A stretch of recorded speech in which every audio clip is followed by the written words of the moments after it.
mega rocket being described as the most powerful rocket ever. Well, for more details on that, we can go live now to Emma Gatti, the editor of Space Watch Global. Welcome to BBC News. It's always nice to see the success of a space launch, isn't it? It's quite a moment.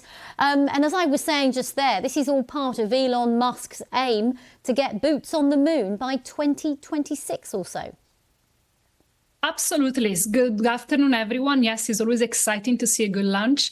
To be honest, I think the real goal of Elon Musk is more Mars than the moon. So Starship is indeed part of the moon project of Artemis, but it will be a supporting actor when it comes to the moon. So what is really trying to do, SpaceX, is try to push the frontier, push our boundaries to go beyond the moon and land on Mars. This is why also Starship is so big, because it's meant to bring us to the next step, to the next planet. Yeah, Emma, we heard from SpaceX not too long ago in a live stream where their goal, as you say, was to create a self-sustaining city on Mars. Is this likely to happen in the next decade? Are all the signs pointing in that direction in terms of technology? And now we've seen the success of today so far?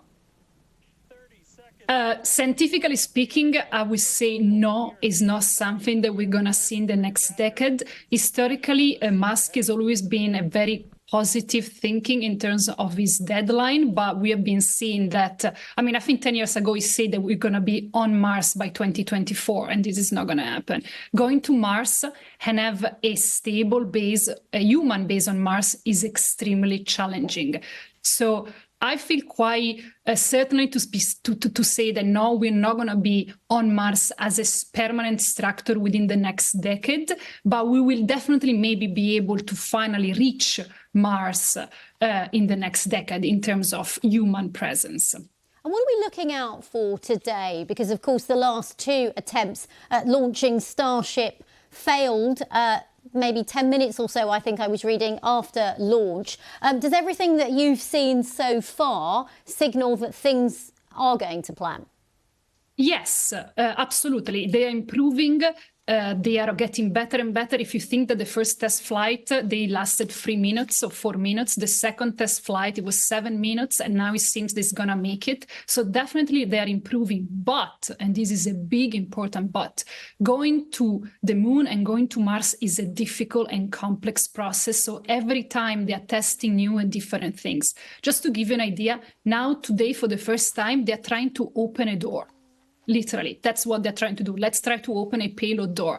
And this is something on Earth is almost trivial, but in space is extremely complicated. So I think we should never forget that historically, we are looking at the first steps of something that is going to take us decades to finally achieve, because we are literally building it from zero. So it's a very complicated process. Also, the fuel propellant transfer that it was mentioned by the previous guest is also something that we need to achieve, and we're going to do it for the moon in the next 3-4 years. But we are learning now, this is the first time we're transferring propellant within the same spaceship. And in the next 4 or 5 years, we have to learn to do it between different vehicles. So yes, we're proceeding, but it's still a long road. Indeed, and Emma, it's worth remembering it's not just SpaceX and Elon Musk who has his eyes on getting a self-sustaining city on Mars or getting passengers transported to and from the moon. There are other companies and there are other countries in this race.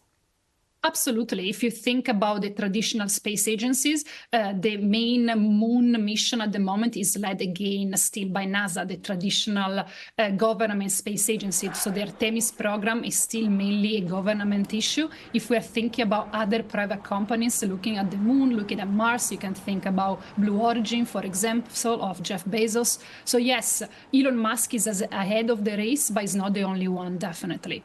Emma Gatti, thank you very much for taking us through that launch of Starship. We will, of course, have more on that on BBC News. And if